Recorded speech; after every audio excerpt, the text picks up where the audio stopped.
안녕하세요. 오늘은 노직과 롤스에 대해서 같이 선생님과 공부해 보도록 하겠습니다. 교과서 180에서 181페이지에 해당하는 거고요.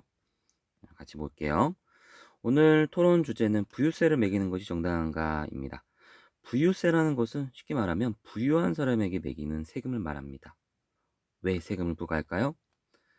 이렇게 돈이 많은 가진 사람들에게 세금을 부과해서 어려운 사람들 도와주려고 하는 거예요. 불평등을 해소하고 양극화 문제를 극복하기 위해서 유세를 도입해야 되냐 이런 주장이 우리나라에 제기된 바가 있습니다. 뉴스를 보겠습니다.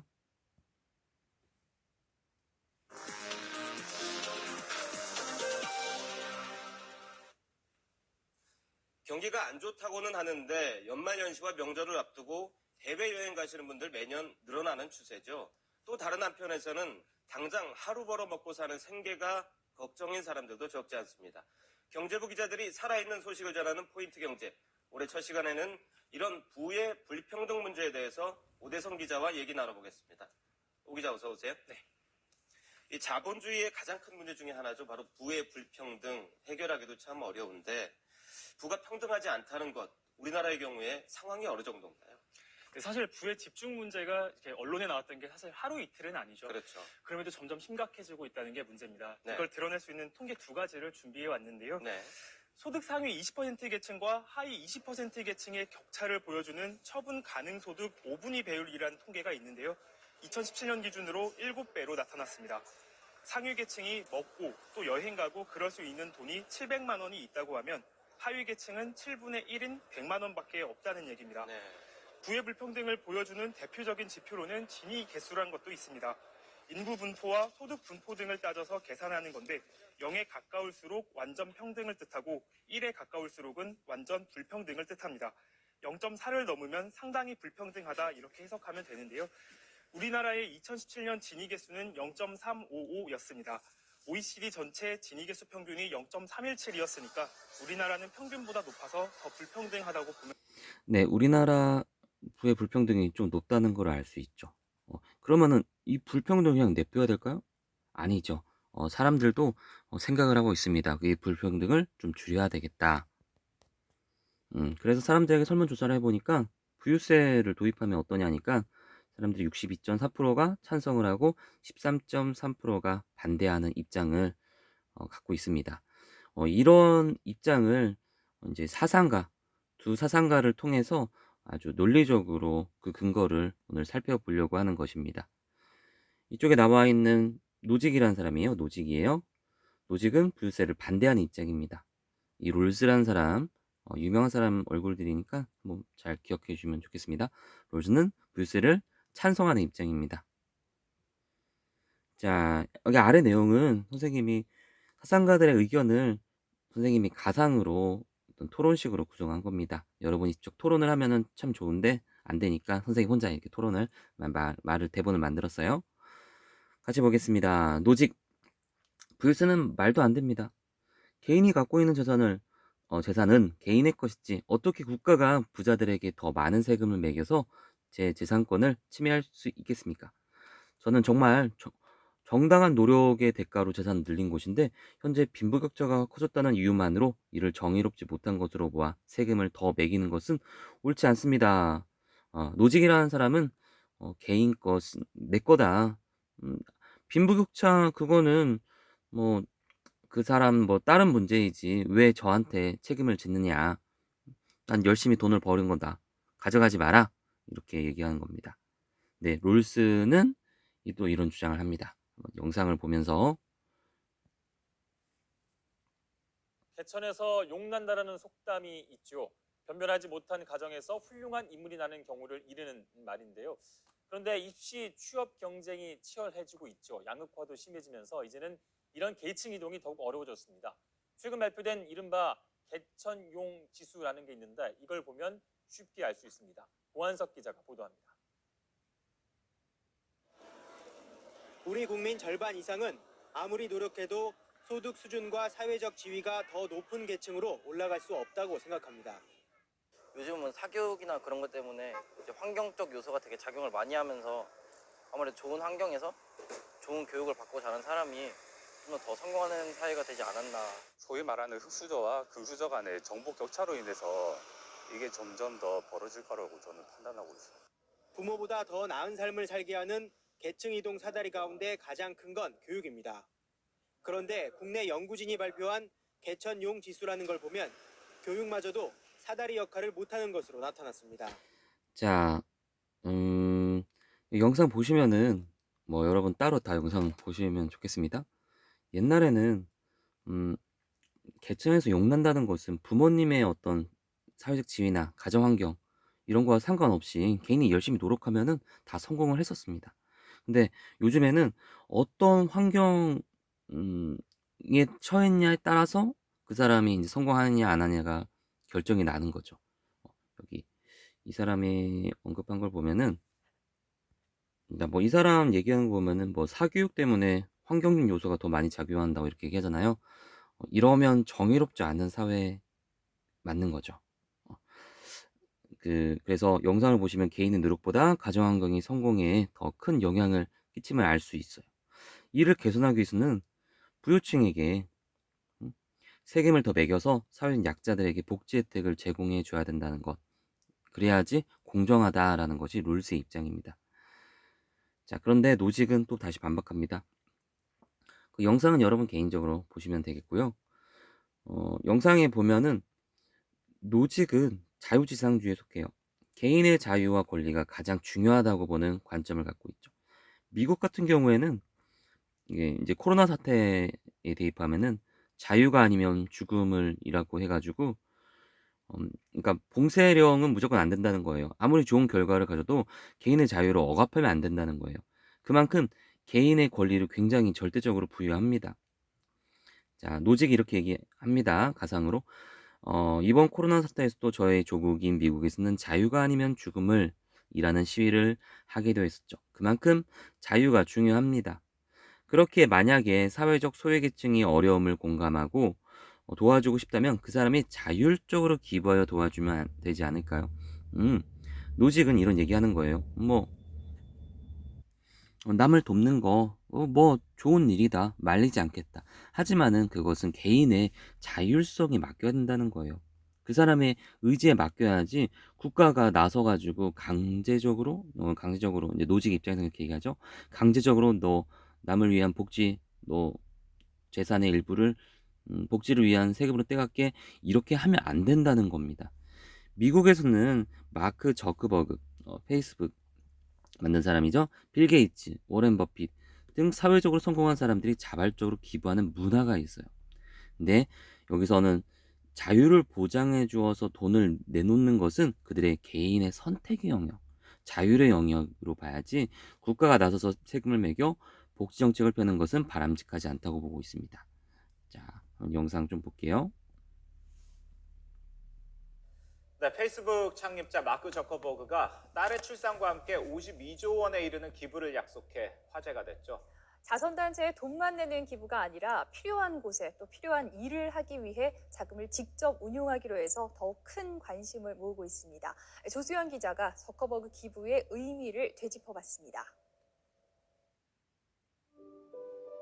다음 세대의 모든 어린이를 위해 우리가 보유한 페이스북 지분 99%를 기부하겠다. 마크 저커버그 부부가 최근 출산한 딸 맥스에게 보낸 편지가 전 세계에 신선한 감동을 안겼습니다. 딸에게 재산 대신 좋은 세상을 물려주고 싶은 마음, 그래서 더 나은 사회를 만들고자 통 큰 기부를 약속한 겁니다. Having this child has made us think about all of the things that should be improved in the world for her whole generation. The only way that we reach our full human potential is if we're able to unlock the gifts of every person around the world. 시가로 자, 굉장히 감동적이죠? 다른 사람을 위해서 이렇게 자기 재산을 이렇게 많이 내놓는 것은 정말 쉽지 않아요. 근데 이 입장은 롤스의 입장으로 보면은 좀 맹점이 있습니다. 뭐냐? 개인의 자율성의 의지에 맡기다 보니까 그 사람이 내놓으면은 좋은데 안 내놓을 수가 있잖아요. 그건 뭐 자유의 선택의 문제니까. 그러면은 복지가 될 수도 있고 안 될 수도 있고 이 안정성이 없는 겁니다. 그래서 롤스의 입장에는 일괄적으로 국가가 세금을 매겨서 복지 혜택을 줘야 된다는 것입니다. 네, 뭐 이렇게 롤스는 국가 세금으로 일괄적으로 해야 된다. 노직은 아니다. 개인의 입장을 존중해 주어서 그들에게 자발적인 기부 거기까지만 허용하자. 이 두 가지 입장이 있는 겁니다. 자, 여기까지 정리해 볼게요. 롤스는 가정환경의 영향을 최소화하기 위해 부유세와 같은 세금을 매겨 국복지가 필요하다고 얘기하지만 노직은 개인에게는 소유권이 절대적으로 존중되어야 하기 때문에 국가가 간섭할 문제는 아니라고 하면서 둘 간 상반된 의견을 펼칩니다. 근데 이때 롤스가 또 새로운 관점을 제시합니다. 이렇게 얘기해요. 혹시 헨리라는 음악 천재로 불리는 연예인에 대해 들어보셨습니까? 해가지고 이 헨리 영상이 있는데 이거 클릭했다가 저작권 때문에 다시 영상을 찍고 있습니다. 여러분이 멈춰서 한번 보시기 바랍니다. 보시면은 헨리가 굉장히 연주를 잘하는 걸 볼 수 있습니다. 선생님이 이걸 보면서 참 느꼈죠. 아, 정말 타고난 능력 대단하다. 타고난 능력 대단하기 때문에 이렇게 잘 나가는 거구나. 그럼 없는 사람은 어쩌지? 라는 생각이 불현듯 들더라고요. 그거에 의해서 능력에 의해서 분배되는 것은 정의로운가? 이게 바로 롤스의 입장입니다. 같이 한번 읽어볼게요. 영상에서는 헨리가 바이올린 연주하는 것은 그야말로 일부분, 잘하는 거 일부분이고 그는 작사, 작곡, 편곡의 노래도 잘하고 악기도 잘 다루고 언어도 5개국어나 한다고 합니다. 뭐든 잘하기 때문에 천재인 것 같습니다. 덕분에 그는 여러 방송에서 많은 출연을 하고 인기를 얻고 있습니다. 그런데 사실 선천적으로 타고난 능력을 가진 사람이 그렇게 인기와 명예, 부를 독점하는 것은 좀 부당하다고 생각합니다. 롤스가 말하는 거예요. 헨리도 열심히 노력했겠지만 연예인을 지망하는 사람들도 얼마나 많은 노력을 했습니까? 아무리 노력 열심히 해도 안 되는 부분, 그것이 바로 선천적으로 타고난 능력 차이. 자, 능력 차이가 있다는 거예요. 그 우연적으로 주어진 천부적 재능, 부의 불평등의 격차가 더 벌어지도록 내버려둔다면 우리 사회는 능력에 의한 양육강식 세계를 인정하게 될 것입니다. 롤스가 이렇게 얘기했어요. 실제로 능력에 의한 양육강식의 세계를 만들지 말라. 능력은 사실 우연적인 거 아니냐. 그 우연성에 의해서 양육강식의 세계를 만들지 말라는 거죠. 그렇게 우리 사회는 천부적 재능 오타네요. 우리 사회의 공동자산. 너 헨리야, 너 이거 능력 있지? 이거 우리 모두의 재산으로 생각하자. 그래서 이 재능이 산출하는 이익을 사회 구성원들이 함께 나누어야 한다는 겁니다. 자, 보겠습니다. 노직 말도 안 됩니다. 이렇게 얘기하는 거예요. 좀 과감한 의견을 펼치는 거에 대해 반박하는 거죠. 각자가 가진 선천적 재능은 각자의 것이지. 내가 음악 잘하는 건 내 거지. 어떻게 사회 전체의 공동자산으로 볼 수 있겠습니까? 이것은 개인의 권리에 대해 지나치게 간섭하는 것이고 부정의한 것입니다. 좀 일말 합리적이네요. 국가의 역할은 개인이 갖고 있는 재산이나 능력을 온전히 개인의 것이 되도록 보호해주는 데 있지 침해하는 데 있지 않습니다. 너 능력 우리 모두의 거야. 그러니까 너 혜택 우리 같이 나눠 갖자. 이건 침해하는 거다. 이렇게 하면 안 된다는 겁니다. 롤스가 얘기합니다. 아닙니다. 가정환경이나 선천적 재능 등 우연적 요소에 의해 부가 분배되는 것은 정의롭지 않은 것입니다. 가정환경, 이제 부모님의 환경과 재능, 이 두 가지 요소를 말하는 거예요. 만약 선천적으로 능력이 부족한 장애를 갖고 태어났다고 해서 경제적으로, 사회적으로 소외받는다면 그 사회는, 세상은 과연 정의로운 것일까요? 일리 있네요. 장애 때문에 소외받는다면 그건 좀 정의롭지 않다. 능력이 없냐 있냐, 장애가 있냐 없냐는 우연히 저에게 해당하는 것입니다. 이런 우연성으로 부가 분배되는 것은 옳지 않습니다. 일리 있습니다. 아래 영상을 보시면 도구에서는 장애인들도 행복한 삶을 누리도록 하는 사회 시스템이 잘 갖춰져 있습니다. 이런 사회가 정말 공정하고 아름다운 사회가 아닐까요? 자, 영상 한번 보겠습니다. 우리나라는 매년 4월 20일을 장애인의 날로 지키고 있습니다. 교회에서도 장애인 주간을 따로 마련해서 예배를 드리는 곳들도 많이 있는데요. 사실 형식보다 더 중요한 건 인식 개선이라는 점은 더 이상 말할 필요도 없을 것 같습니다. 독일 미랄 선교단 이명선 선교사님 전화 연결해서 독일의 장애인 인식에 관한 말씀 나눠보겠습니다. 선교사님. 예, 먼저 독일에서는 장애인 생활 체육이 활성화돼 있어서 장애인들에게 큰 도움을 주고 있다는데 장애인 생활 체육이라는 게 구체적으로 어떤 건가요?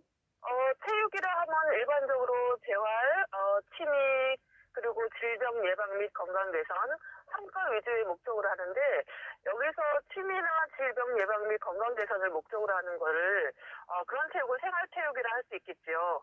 이것은 장애인들에게도 해당되는 내용이고요. 장애인들 같은 경우는 기회가 자, 멈춰볼게요. 어때요? 장애인이라는 사람들 행복해 보이지 않나요? 그러니까 능력이 사실 일반 사람보다 좀 더 떨어질 수 있죠. 근데 그 능력이 없다고 해가지고 차별받지 않고 누구나 다 행복하게 살 수 있는 세상. 이게 과연 공정한 세상이 아닐까 롤스가 얘기하는 겁니다. 장애라는 우연적 요소에 의해서 부가 분배되면은 만약에 그런 세상이 된다면 노직처럼 말한다면은 이 사람들은 행복하게 웃음을 지을 수가 없어요. 너 능력이 없으니까 일 못하니까 돈 조금만 주는 거야. 그런 세상이 아니라 복지, 부유세나 뭐 세금을 걷어서 이런 사람들에게 능력이 없는 사람들도 행복하게 잘 살 수 있는 세상을 만들자. 이게 롤스의 입장인 겁니다. 음. 자, 롤스의 입장 이해되시죠? 여기에서 점점 의견 진척이 없어요. 서로 간에 생각할 시간을 갖다가 노직이 먼저 다음과 같이 언급합니다. 이것도 선생님 가상으로 그냥 구성한 겁니다.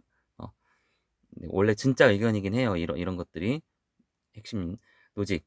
혹시 명절에 윷놀이 해보셨나요? 미국 사람인데 윷놀이를. 저는 명절 때마다 윷놀이 게임을 하다가 내기 걸고 조금 돈을 벌기도 해서 윷놀이에 대한 좋은 추억도 많은데요. 그런데 갑자기 생각나네요. 제가 다 이겨서 돈도 많이 땄는데 진 사람이 갑자기 게임에 무효라고 하면서 다시 돈을 돌려달라고 하면 것이에요. 그것이 맞다고 생각합니까? 라고 하니까 롤스가 뭐라고 할까요? 그건 아니죠. 처음부터 윷놀이 규칙에 대해 언급하고 인정하고 어떤 식으로 내기를 하기로 했으면 어떤 결과가 나오더라도 인정해야겠죠. 자, 그렇죠? 이제야 말이 통하네. 이게 공통점이에요. 노직과 롤스는 공통적으로 사회 부의 분배에 있어서 어떤 식으로 분배하기로 규칙을 정했으면 그런 규칙을 정하면은 그 규칙 하에서 나온 불평등은 있더라도 인정하자는 거예요. 그 규칙. 맞습니다. 룰스. 공정한 규칙과 절차에서 이루어진 결과에 대해선 왈가왈부하고 번복하면 안 된다고 생각합니다. 만약 그 규칙이 정말 정의로운 규칙인가를 따져봐야 되겠죠. 그런 의미에서 우리 사회에서 어떻게 하면 정의로운 분배가 이루어지는지 정의로운 원칙, 정의로운 규칙에 대해서 각자 말하기로 해봅시다. 그래서 좋습니다. 제가 생각하는 정의 원칙은 다음과 같습니다. 해서 둘 다 정의로운 규칙, 원칙을 정하고 그에 따른 결과가 나오는 것은 인정하자. 이렇게 공통적으로 의견이 진척됩니다. 자, 그 다음 2부에서 계속됩니다. 여기 오른쪽에 클릭하시고 자, 두 번째 노직이 먼저 얘기합니다. 노직의 정의 원칙. 아까 말했던 거 다시 반복하는 거라서 그렇게 어렵지는 않아요. 노직은 개인의 권리를 보호하고 존중하는 것이 정의라고 봅니다. 그래서 정당하게 소유물을 취득했으면 그 소유물을 얼마든지 자유롭게 처분할 수 있다. 이때 국가는 개인의 소유권을 보호해주고 침해하지 않도록 도와줘야 된다. 이 내용이 핵심이고 아래 그거를 자세하게 풀어낸 겁니다. 이걸 처음부터 지금부터 이해하지 말고 아래 내용을 읽으면서 이해해 보도록 합시다. 선생님도 이 영상을 클릭했다가 문제가 돼서 저작권 문제 때문에 이건 여러분이 멈추고 직접 보시기 바랍니다. 간단히 뭐 내용을 요약하자면은 박세로이가 굉장히 열심히 노력해가지고 그 IC 컴퍼니라고 해서 자기 회사를 만들어요. 건물주가 되고 거대한 기업의 회장이 됩니다. 굉장히 열심히 노력해가지고 자기 재산을 읽었죠? 그런데 그거는 노력하여 기업을 일군 박세로이에게 소유권을 인정해 줘야 되지 않습니까? 만약 국가가 와서 너 열심히 했네. 너는 사회적인 여건 때문에 잘 된 거고 그리고 또 너의 유전자가 아버지로부터 좋은 유전자를 타고났잖아. 능력 있잖아. 그거는 사실 우리 모두의 것이야. 그러니까 너 세금 매겨서 우리 어려운 사람들에게 좀 도와주도록 하자. 세금을 많이 매겨요. 그게 정당하냐 이 말이에요. 노직의 입장에서는. 자, 제일 원칙. 정당한 최초 취득의 원칙입니다. 취득이라는 것을 얻어냈다는 거죠. 박세로이가 기업을 얻어냈죠. 어떤 개인이 다른 사람에게 피해를 주지 않고 정당하게 열심히 노력했죠. 자신의 노동을 가해 최초로 사유재산을 삼았으면 박세로이 그 건물은 최초로 박세로이가 만든 거죠. 자기 재산으로 삼았으면 그 사람은 그에 대한 소유 권리를 갖고 있다. 자, 여기 보시면은 농부가 열심히 농사를 짓고 있죠. 여기에서 원래는 아무도 없는 땅이었어요. 주인 없는 땅이었어요. 근데 여기 땅을 열심히 이제 예쁘게 다진 거예요. 농사를 짓고. 그러면 여기 벼는 누구 거겠습니까? 이 땅은 다 농부의 것이겠죠. 정당한 최초 취득을 갖고 했기 때문에. 다만 이 농사를 짓는 과정에서 남한테 피해를 주면 안 돼요. 남한테 피해를 주면 안 됩니다. 이거 저수지는 누구나 쓸 수 있는 공동 저수지인데 혼자만 쓰면은 안 되는 겁니다. 그래서 이게 무슨 말이냐면은 여기 경작지를 열심히 자기 거 땅 일구는 것은 아무한테도 피해를 안 줘요. 그냥 자기 영역을 하는 거고. 다른 사람은 또 다른 데 땅을 일구겠죠. 하지만 이 저수지는 모든 사람에게 다 필요한 거예요. 혼자만 쓰면은 다른 사람한테 피해를 주게 됩니다. 요거와 좀 다른 거예요. 왼쪽에 자기 영역 땅만 일구는 것은 다른 사람한테 피해를 안 주니까 문제 없어요. 하지만 이걸 혼자만 쓰면 다른 사람한테 피해를 주니까 이거는 개인의 것으로 만들기가 좀 어려워요. 그러니까 남한테 피해를 주지 않는 범위 내에서 취득을 해야 된다. 그럴 때 소유 권리를 갖게 된다는 거죠.